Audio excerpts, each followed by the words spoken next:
10月20日、アメリカ軍はフィリピン、レイテ島に上陸を開始。日本軍の偵察機は、レイテ湾にいるのは、巡洋艦6隻、輸送船80隻以上と報告。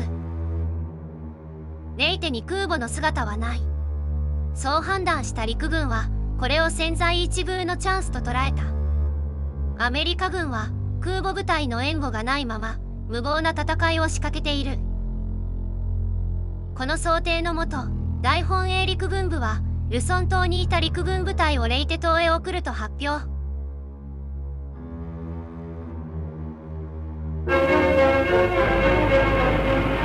おごる敵アメリカを迎えて、決戦はまさに始まった。焦る敵レイテ島へ迎えという命令を受けたルソン島の陸軍部隊は、この決定に反対した。ここでレイテ島へ向かえば、これまで積み上げてきた準備は水の泡となる。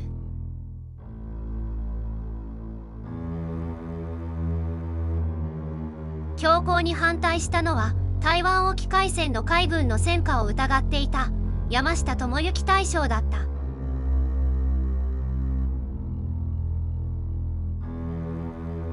しかし山下大将の反対は、上部組織にあたる南方総軍総司令官寺内久一元帥から一言のもとに却下された。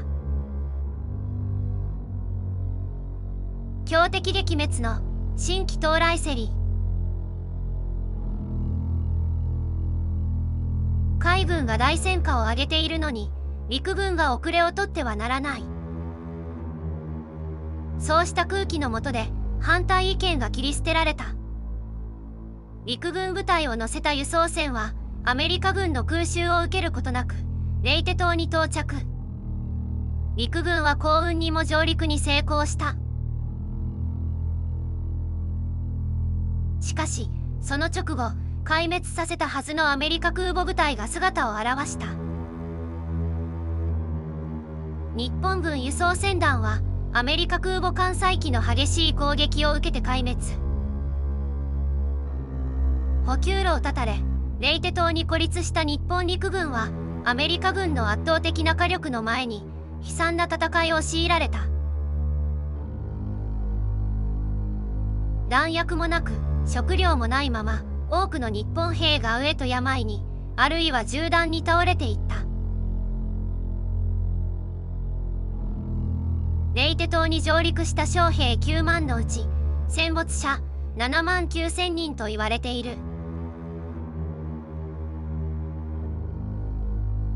レイテ島を占領したアメリカ軍が、やがてルソン島に向かった時、もはや日本軍に、それを正面から迎え撃つ戦力はなかった。